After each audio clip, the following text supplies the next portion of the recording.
What's going on, people? Welcome to Live Palace News. We've been away for a week, and oh my, what on earth has been going on during the week? We are back, me and T. I'm back of the nest for regular content. We've missed you all. Got messages. Where are the streams? What is going on? Here we are. People are upset. People are. What's going on? Exactly.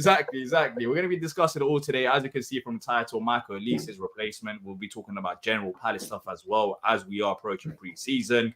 As I do say, Michael Olise's potential replacement, whilst we were gone, Michael Olise will be leaving Crystal Palace to join Bayern Munich, not the Chelsea and the Man United. That didn't worry me at all. It'll be Bayern Munich, of course, Champions League club.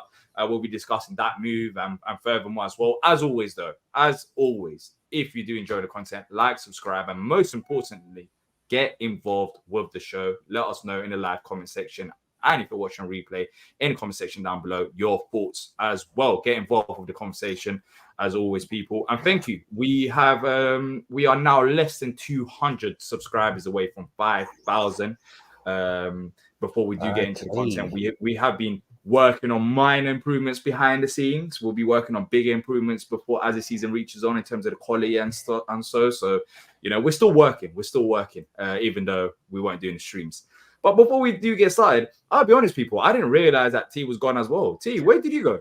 Man, I was on vacation in Seattle for a week. Yeah, it was good. Oh, you was in Seattle. I was in a place a bit more exotic than that, the Dominican Republic. But yeah, man, sometimes you need a break. Sometimes you need a break. I thought, you know what? Let me go to the Caribbean. Let me witness the Caribbean for the first time. Little something light. Yeah, just a bit. Nah, it was actually very nice. If you haven't been, 100% go to the Dominican Republic. And like that, you can cut off all the Palace news just like I did and just enjoy the week with your friends. Yeah, turn it off a little bit, right? Exactly. And then I come back, Turkey's qualified, which is good news. Turkey's right in the round of 16 as well. So, yeah, man, it's all good over here. Apart from Palace, maybe, depending on what you think about the situation. Now, we're not going to go into particular sources. David Ornstein's mentioned it, Fabrizio Romano, whoever you want. Also, sources over in Germany. Michael Olise will be joining Bayern Munich. His medical should be going ahead this week or it should be next week, one of the two. But look, he'll be joining Bayern Munich. Just quickly, I mean, we haven't spoke about it yet. It's the first time on the show before we talk about replacements and the future without Michael Olise. Just your thoughts on Olise joining Bayern Munich in the first place. Do you think that's the right move for him at this point of his career? I think it's a great move for him. I think it's a fantastic move. And it seems like not only is you're talking about like the fact that he's going to a team that is going to be competing at the highest level when it comes to Champions League and things like that have won Champions Leagues in the past. They're going through some changes too, which gives him an opportunity to really step in and get a chance to play. Sounds like they're going to be moving on from guys like Serge Gnabry and Kingsley Coman, two pretty well-to-do winger options. So sounds like he's going to get every opportunity to really break into the rotation and find time to play. So I think it's great. Personally, for us, we don't have to deal with the heartbreak of seeing him go to another Premier League club and having to come back and play against us and us root against him. So I think it's one of those things that, you know, he leaves on great terms and now he's in a situation where he can return to Selhurst and be fully embraced by all. Yeah. And I said it all along. I was confident with the names that would be mentioned. Chelsea, Man United. I mean, if those were the clubs that were involved, which were the names being spouted out by Fabrizio Romano, I was like, you know what? He will end up staying at Palace. But, of course, there was that threat of a Champions League club. Not only just Bayern Munich, who really didn't get mentioned as much in the lead up to it. It was maybe, I don't know about your thoughts, maybe a bit of a surprise there. The fact that Fabrizio Romano, I think it was Fabrizio. He dropped the bomb saying, "Oh, Chelsea pull out," and then 2 minutes later, Bayern Munich are now, you know, getting Michael Olise. They all, it's David Ornstein, not Romano.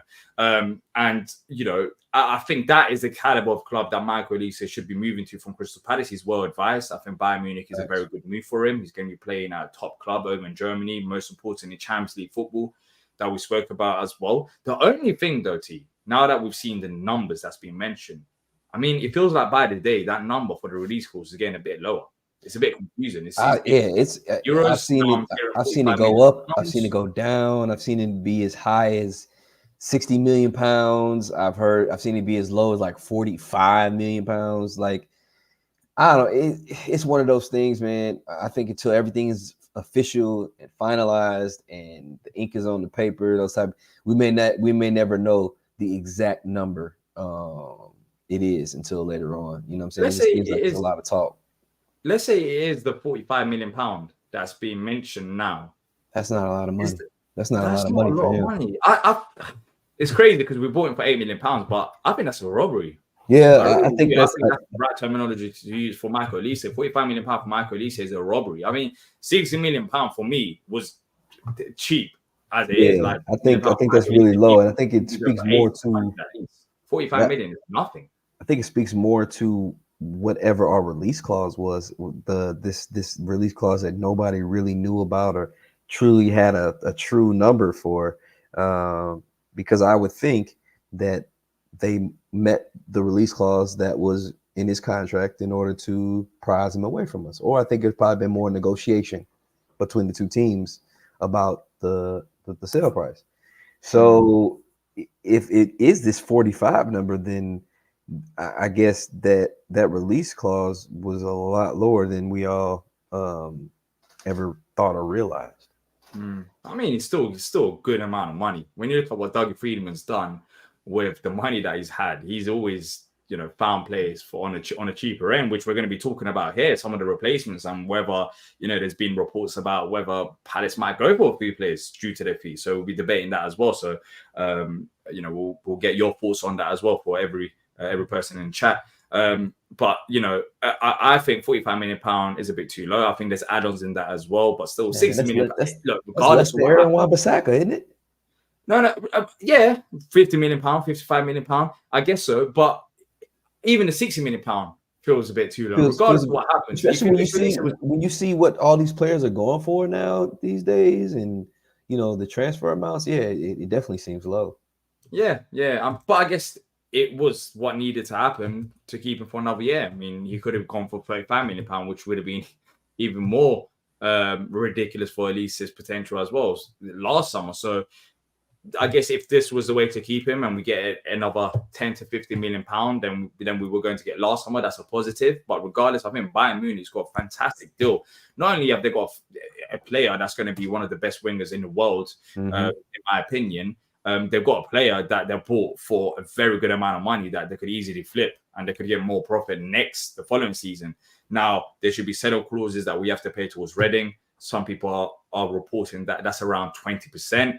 We will most likely have our selling clause as well in this deal. I'd be surprised if we don't. So there'll be add-ons to that figure around 50 to 55, 45 million, whatever you want to say.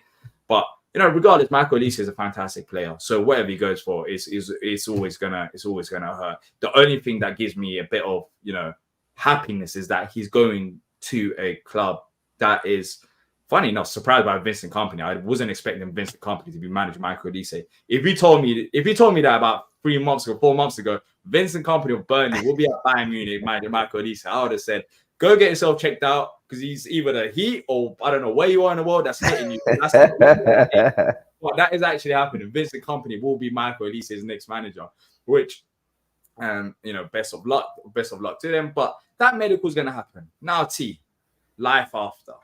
Mm-hmm. Where do we go from here as a football club?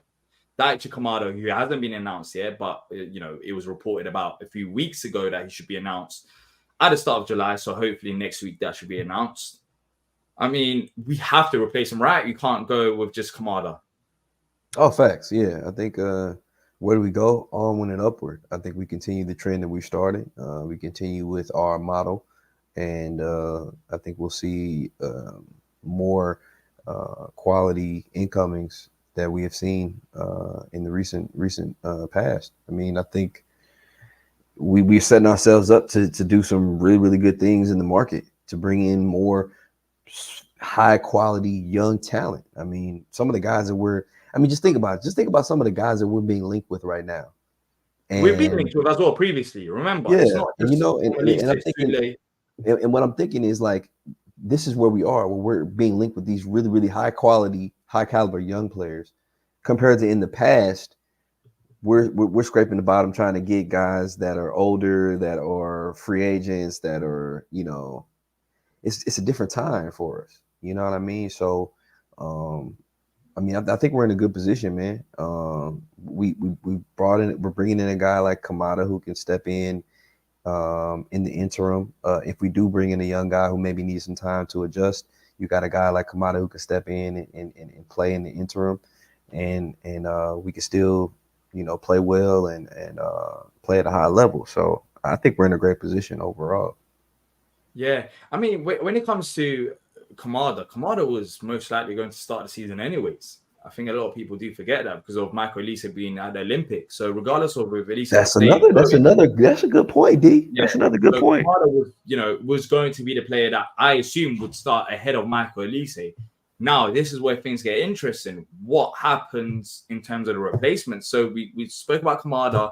France has been mentioned a few times as well recently because, a lot of people have forgot about France due to his injury concerns, and he didn't have the greatest debut season. But for me, I think that was more about mismanagement from those at the football club and him adapting to a new country, also injuries as well as a combination of variety of things rather than France being a bad player himself. France has a shout next season. I think he will get involved, but I don't see him as Elise's replacement. Kamada was always going to be a depth option. Now, if we bring Kamada to the starting lineup and say, oh, we don't want another player, which I'm not saying is the case, then that depth thing that we tried to solve is still lies there because Kamada was meant to be that player to come in. So we need to bring in another player. Now, T, we spoke about here. For those who don't watch it, the streams, we've been here basically, and we will be here from now onwards practically every single day to covering every single Palace news. We spoke about Sule. We spoke about Nusa. And some of these players have been linked again. For you, from the players that we've been linked with so far, what is the most ideal Olise replacement, if any, would you want out of those names, especially the Sule and the Nusa names? Now we're going to talk about them more detail. One of them might not even happen.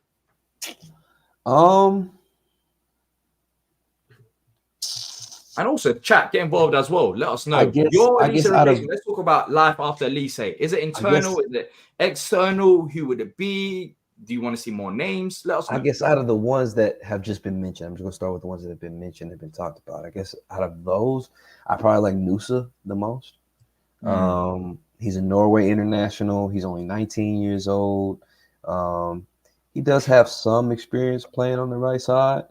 Not a whole lot. I think the thing that kind of bothers me about some of the moves is that some of these guys aren't natural left-footed players, which makes me wonder how they would operate on that right side with the way we're probably looking to try and play. But I mean, maybe in Glasner's system it can be either, possibly, I don't know.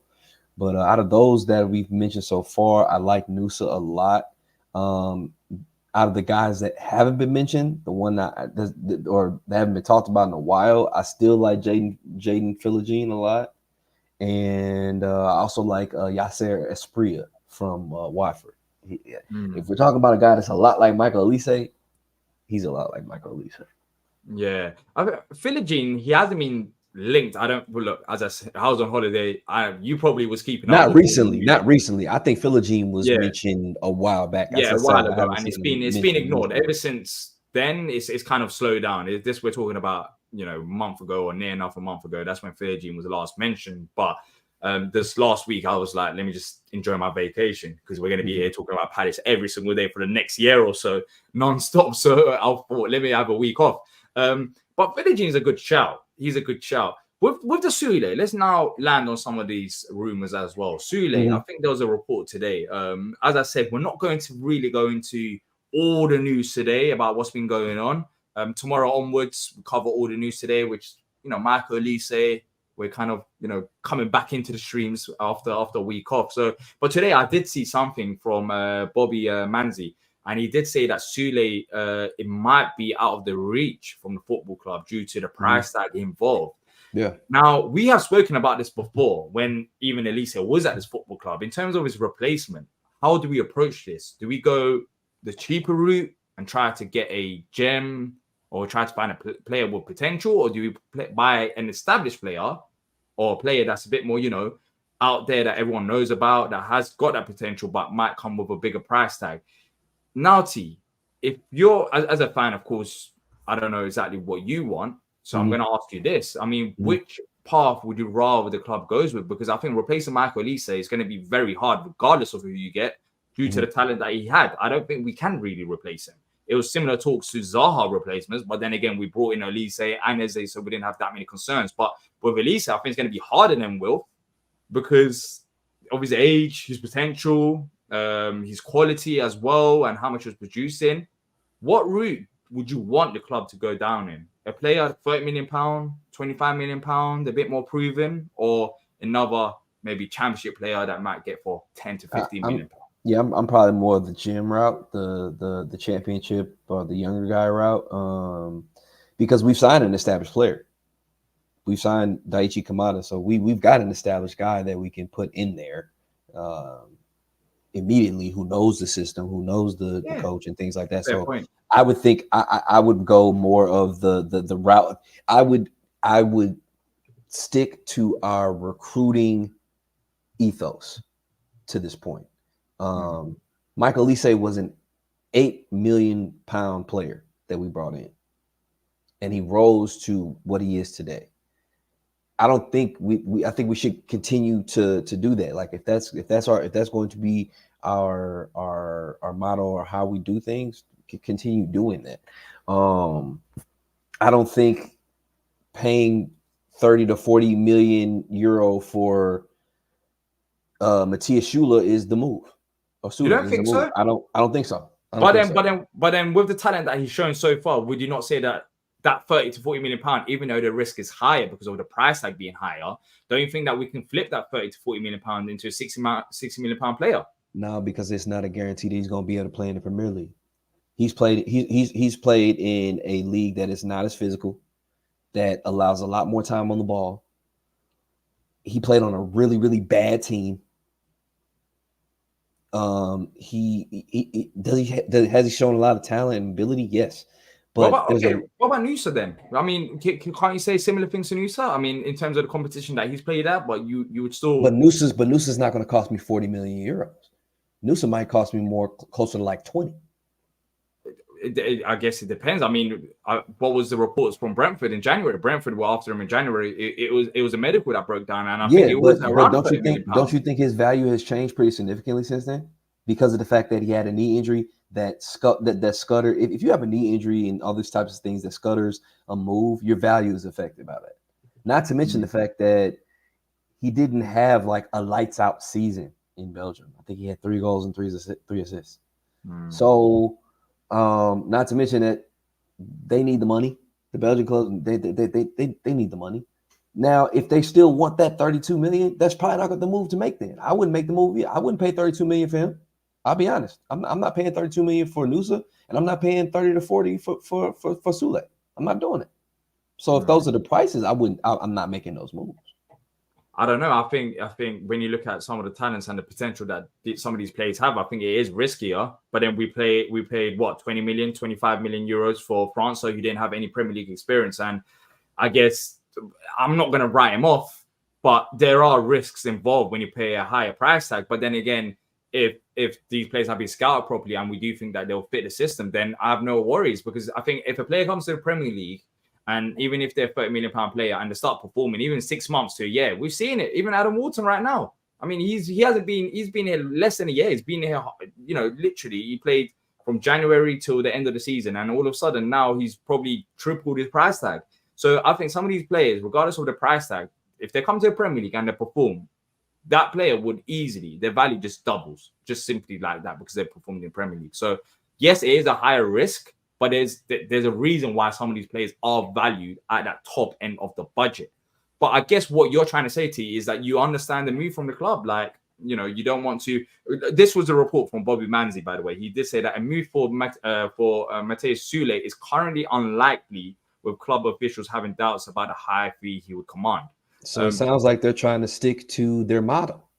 You know what I mean? I think the big reason why I say I want to see us stick to the models, because you got to be thinking long term. You got to be thinking the long game. And we're looking for exponential returns on players by doing the same thing over and over and over again.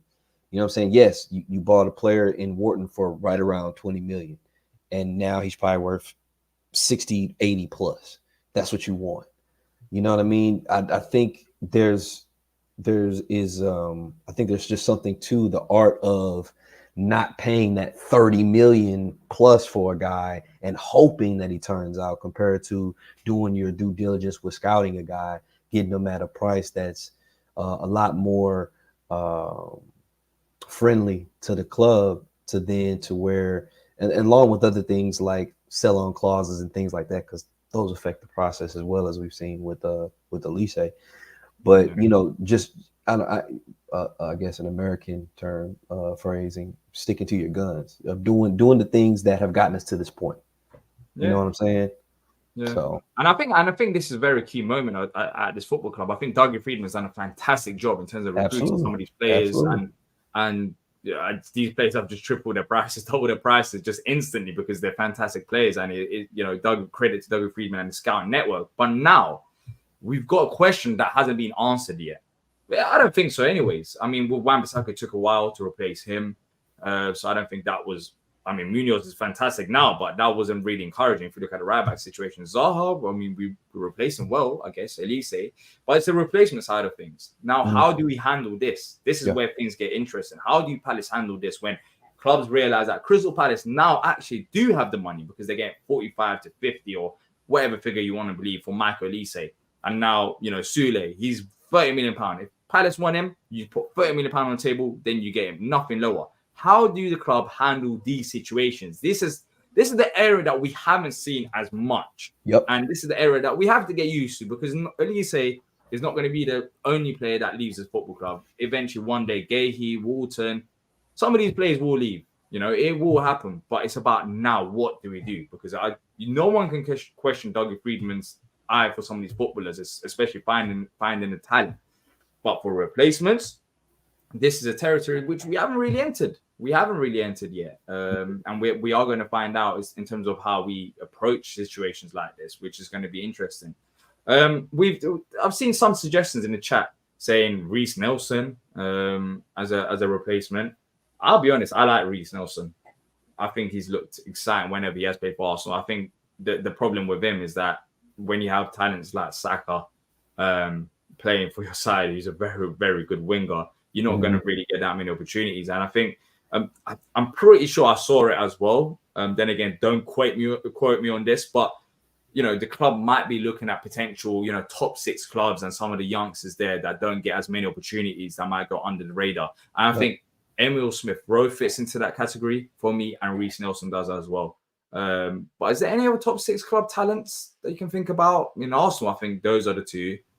Chelsea, top 6. Yeah, it's hard. It's hard. Oscar Bob, maybe. Yeah, but then again, he's got opportunities, maybe not as much. But then again, would City sell him? Maybe. I don't know. You never know. I mean, people didn't expect City to sell Jadon Sancho, and they did. You know what I mean? Who knows? Is there any other top 6 guys? I don't know. Madueke, potentially. I mean, he was linked with a swap deal. I guess I think that depends on how. What's the guy's name? Enzo Maresca. I don't know. The guy that they're signing. Yeah, Maresca, whatever. I think it all depends on how Noni. But that could be a case if they don't like him. A kid from Tottenham. He's a striker though, but Dane Sinclair fits that profile of a kid for a top 6 side that just isn't, that might not get the opportunities, but might have some really, really, really good talent in him. Man, there's a kid that's leaving Arsenal too. What's his name? Cheeto Obi. There's definitely some guys out there. You just got to do your homework. Got to do the work. Marcus Edwards been mentioned as well, even though I saw reports suggesting that he's not that keen on a move to Crystal Palace himself. I'm not as big on Marcus Edwards, man. I'm not as big on Marcus Edwards as some other people. He's a bit of a raw player. I don't know how to describe him. And he's raw. I think the thing that bothers me the most about him is he's so small. Like, I don't know how his game is going to be able to evolve in the Premier League being 5'6" and like 160 something pounds. Like, he's tiny. Yeah. Like, but I don't know. But I mean, the fact that he said he's not excited about us, let him go. Yeah, let him go. Exactly. You don't want players like that. Big up to you as well. You need to send Mark Gahey to St. James's Park. Could take Almiron as Elise's replacement. You might as well take me as Elise's replacement. I'll go for free. But Mark Gahey, look, the reason why I brought up this comment, of course, big up to you as well. Is let's talk about some of the other players that we might not be worried about leaving.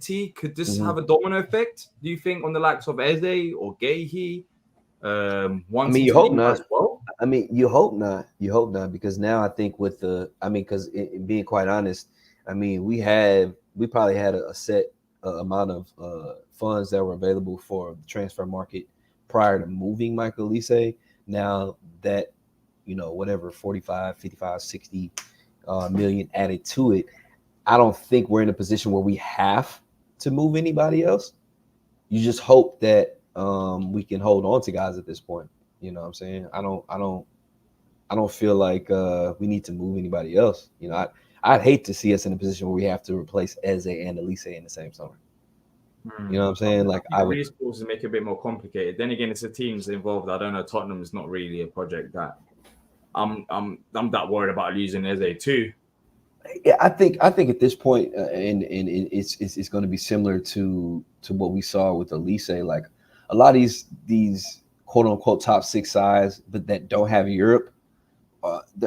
When I hear them being mentioned, I don't see it being a thing. I just don't.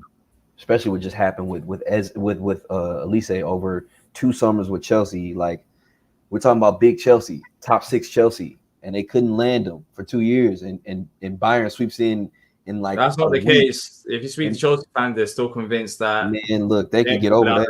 They can get over that. Y'all can have all the money. They can have all the money in the world, but if that stuff don't matter. I think this whole thing just proved that to Chelsea fans that they got rejected. The world ain't y'all. The world ain't they oyster the way that they think it is. Exactly. That's what we've been saying as well. That Olise is not desperate for a move. He's not desperate to leave. It took them 2 summers. It took them 2 summers to try to get him. 2 summers and they couldn't get him. It took Bayern 1 week. It took Bayern a week.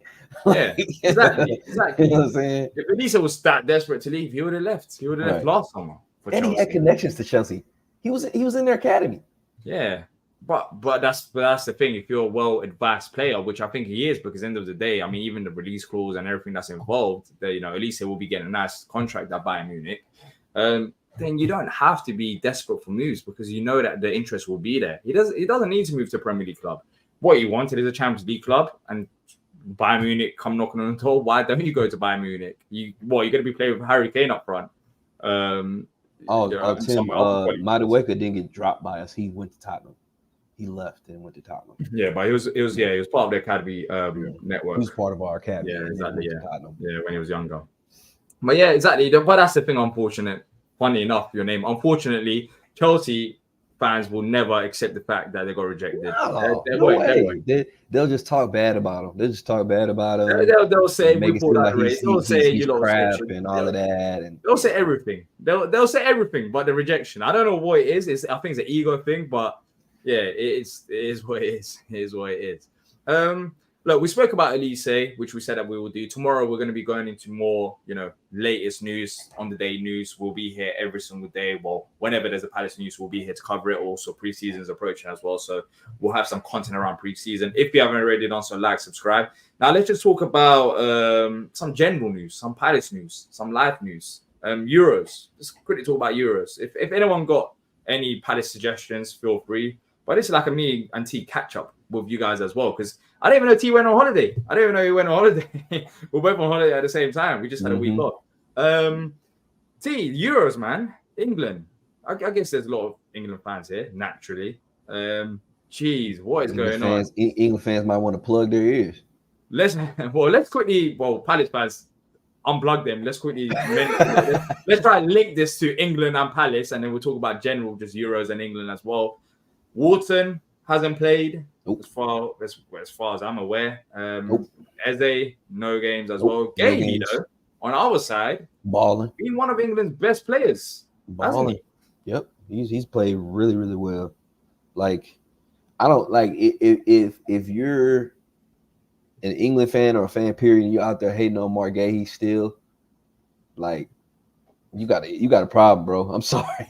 even Brighton fans, like, you ain't gotta like him, but you gotta respect that dude. For what he's doing, like, you have to respect it. Like, he's been unreal. He's been unreal at the Euros. And then another thing, question from Nick: is it a good job our next manager Southgate? That's where I end this question, because Southgate is not our next manager. Never will be our next manager. Do not ever put that energy in the stream. That is like the worst energy we can have in the stream. That is why I never ever wanted Southgate at the football club. If he makes Harry Kane, Saka, Foden, and some of these players that are worth hundreds of millions of pounds, and makes them look like they're playing for newly promoted Premier League side, and they're not great players, what on earth makes you think that he's going to come to Crystal Palace and make us ball? Like, no way. I do not want you would think with those guys. I've said it all along. He's an overrated manager. He's been overrated though, even before this tournament. I think the players have carried this English squad for a while. And I mean, you would think with guys like that on the same pitch, they'd be like an all-star game, but instead it's like a rec league team. Like, their passages of play and attacking action suck. They have no aggression overall. Like, they look bad.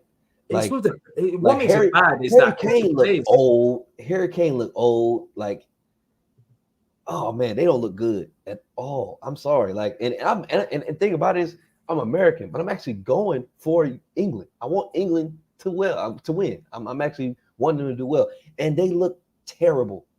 They look terrible, to the fact that you got somebody like Ian Wright that's saying that they should move Saka to left back just to bring in Cole Palmer. Things are gone a bit messy right now. Yeah, I mean, when there's conversation had by also an Arsenal legend as well, it's like, damn, like, what on earth? You know what I'm saying? Like, yeah, that's bad. Yeah, and the fact that Southgate did the dumb thing of only bringing one left back in Luke Shaw, who hasn't played in almost 6 months at this point, and you're holding out hope that somehow he can come back from injury and play immediately and be ready to go and be in condition to be able to play.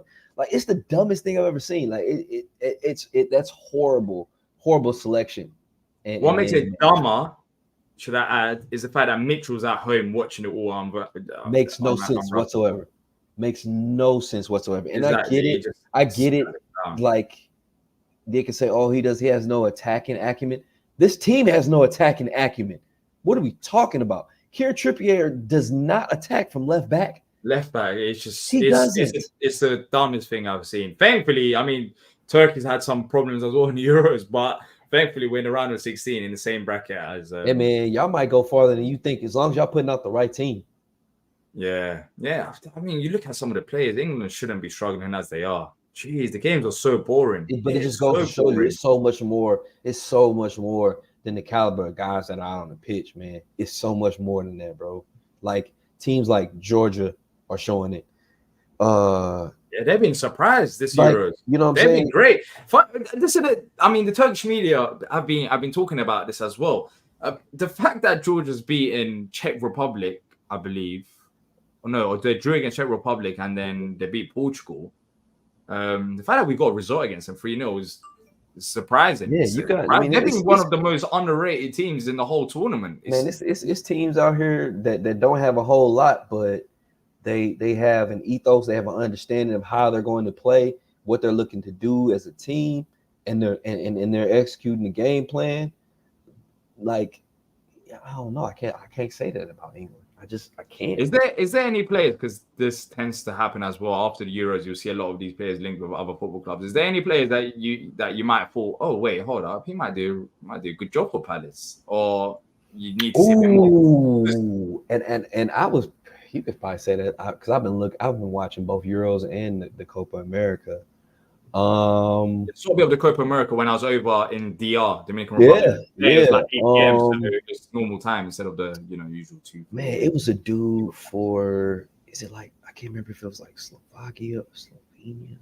Also, get involved in the chat as well. Based on I don't know how many games everyone is watching Euros. There was a Anyone guy that you on think one of those teams I liked.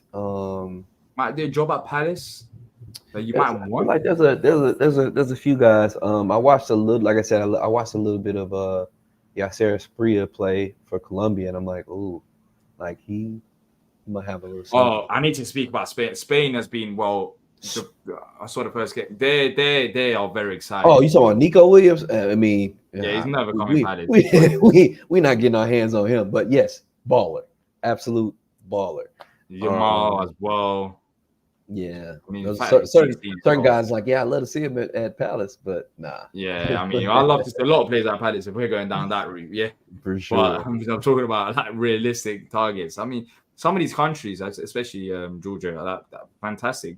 You know, just they're forward. What's his name? I think he's the top goal scorer now in the whole of Euros. He scored against everyone. He scored. You talking about the dude from Germany? I think so. I think he plays in like the 2nd division or something. There's a guy in Germany that's been playing really well, and I've never even heard of him before. It's not Fulkrug. Some other. Oh no, I'm not talking about. I'm talking about Georgia. George. Mikotadze. Georgian Mikotadze. He plays for Mets. Yeah, he's serious. He's legit. I don't know how much they want for him or how much he's going to cost, but he's legit.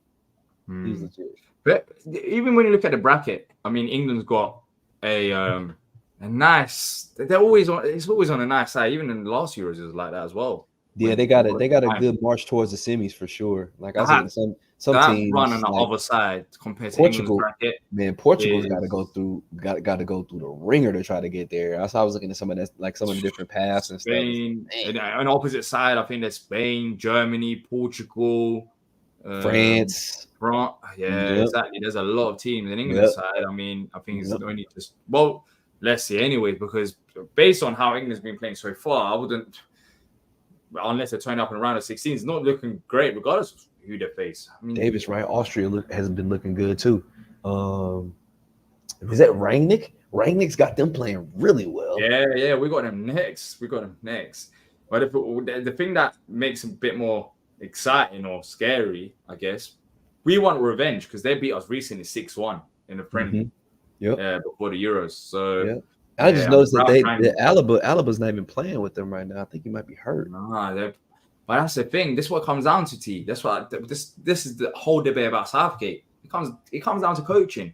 He's a very good people's pleaser, and the media's loved him off for that because he's done some good for the England job. 100%. It's not like he's been awful for England, but it comes down to coaching. And I think that you see Ralph Rangnick, and I'm not saying he's got bad players with Austria, but England's definitely got better players. You got it, but and like I think part of it too. I don't know if it's maybe the fact that you say being a good manager, maybe he hasn't had guys actually buy into what he's preaching or what he's trying to teach. Like when you look at Rangnick with Austria, if anybody has watched Uruguay play with Bielsa.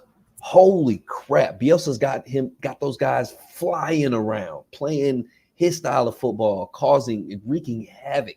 And it's like, that's what you got to have from an entire team to really, go forward. But I mean, and like Southgate's got the whole boys club mentality where it's like certain guys are going to get in the team no matter how they're playing. And that's not how international selection should be, man. Like, football's about form. Football's about form, period. And it's like you can't just be bringing in guys. Like I'm sure a lot of people were surprised that Maguire ended up not making it because Maguire's made it almost every time with Southgate. And the world rankings make it even more confusing. The fact that Belgium, they're third. Their number of like 4. I don't even know how are they still there. Like that's like world rankings can only mean so much. You know what I'm saying? Yeah, I agree. The man on guitar saying Austria is cooking. Rangnick has really squeezed the best out of Baumgartner, Sabitzer, Wimmer. Great manager. Started to think all the best managers are Austrian. Yeah, I mean, keep it up. We don't want Glasner to go there. Austria's got really good talent. Like let's not sleep. They got good players coming out of there. Yeah, they're smart people. I won't be surprised if Uruguay beats Argentina. They are not that good. Yeah, Copa America as well. Look, our boys over Munoz, Lerma the other day. Oh, hey, Colombia is serious. James Rodriguez, it looks like Real Madrid James right now. What is it coming back? I haven't watched that much of Copa America. Oh, he assisted both goals for Lerma and for Munoz. That was off James assists. When he said Real Madrid, James Rodriguez, the thing that I thought about straight away was the World Cup over. Yep. 20. Was it 2014? 2014. Yeah, 2014. Yeah. He's looked that good. He's looked that good. Yeah, Colombia looks great. I think Lerma's been linked as well. Funny enough, to move to Fenerbahce. I haven't seen it myself because, as I said, I did see that. I did see that. Yeah, where was that reported from? I can't remember where it was from, but they were offering like 9.5 mil is what the report said. Surely we can't sell Lerma, right? I wouldn't expect to. I mean, I get why, like, because this goes back to one of our conversations a long time ago when we talked about the fact that what's it going to look like with Decore coming back, and it's like, is Lerma going to want to be in a position where he's coming off of the bench? Because honestly, I'm going to start Decore and I'm going to start Warden in my midfield. Yeah, that's it too. You know what I'm saying? So it's like, is he going to be willing to change positions, or is he going to be okay with being a backup? Because he's in the prime of his career right now. He's 29. So, and I was saying he's a candidate to be moved on from me, just because of the fact that I don't think he's going to want to come off the bench, and he has value still. You know what I'm saying? So we got him for free, and if we flip him for 10 mil, that's a nice that's a nice amount of money to be made off of a player. Nice money, T. But I get why you want to keep him, and I would want to keep him too. But it's just like, does he want to stay? Is more the question in that situation. Look, he can play two positions, and I think that was important for us last season as well. And he's still under contract. Of course, it doesn't all depend on him. He hasn't got release clause, but you know, I wouldn't want to sell him. If we're selling Lerma, we have to be getting a good amount of money, which I don't think that kind of money Fenerbahce will pay for him in the first place. But 9 to 10 million pounds for Lerma, I wouldn't want to do that. Is 10 million a lot for a club like Fenerbahce? Yeah, I mean, it's a decent amount of money. Fenerbahce never going to spend 30 million euros or 40 million euros on a player. I wouldn't expect that necessarily, no. But I mean, I guess like I said, it's just a thing. Like, Jefferson Lerma is a starting 11 caliber player, point blank period. And he's in the prime of his career. And he's possibly going into a situation with us next season where he's not going to be in the starting 11. Is he okay with that? How does he feel about that? Does he want to move on possibly? I mean, because that can affect his international status with Colombia too. You know what I'm saying? Yeah, so I don't think it's a fact of us wanting to keep him, because I think we want to keep him, and I think that will be ideal for us talking about overall squad depth. The funniest thing about the situation is at Fenerbahce, you could end up playing more games than he does at Crystal Palace. Oh, big facts, because they're going to be in Europe. No, not just that. I think he'll be a regular starter for Fenerbahce. Oh yeah. Oh yeah. He'll be a regular starter for Fenerbahce. Based on what happened last season in terms of the midfield, Fred is there. Who is their starting midfield? Fred is there. Ismail Yüksek, who's playing for the Turkish national team as well. But then also, they got Mourinho as a manager, so we'll see what system. Fred used to be at Manchester United. Yeah. He's at Fenerbahce. Yeah, exactly. Yeah. So there's a solid squad there. So I mean, next season Fenerbahce will be going for the title as usual. Also Europe as well. They already started preseason work, by the way. Fenerbahce started it at the start of this week, or I think we have two because I saw a video of França training. I think that's himself. We haven't started preseason yet. Palace haven't. He was in a full Palace training kit. That's and he had like the video of him getting back on the plane and headed back and stuff. So maybe Palace will most likely start next week, preseason, the training and stuff. Because their first game is July 31st. Do they start in America? There's normally start at the start of the month, start of July.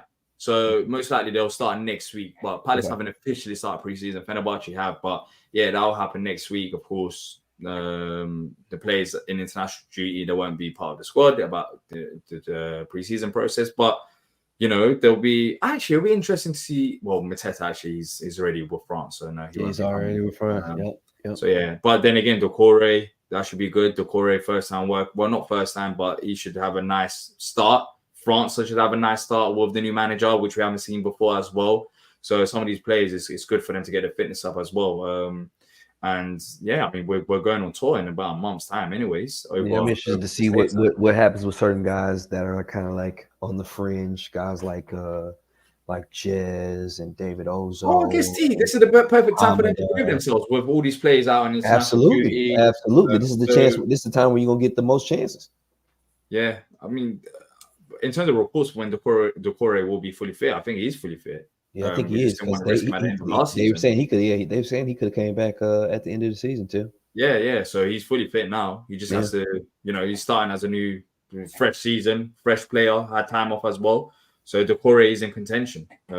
He should be in contention. When preseason starts, he'll be involved. He'll be involved. So that's good.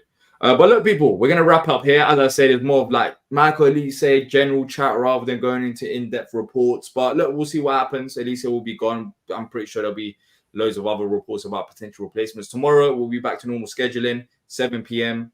Yeah, it should still be 7 p.m. UK time will be here. Live streams. I know a lot of you watch on replay as well. We'll be covering the latest news. If there is anything, by the way, tomorrow, then we'll jump on. If there isn't, then we won't. But there will be. I know there will be at this point of the preseason or season, depending on how you word it.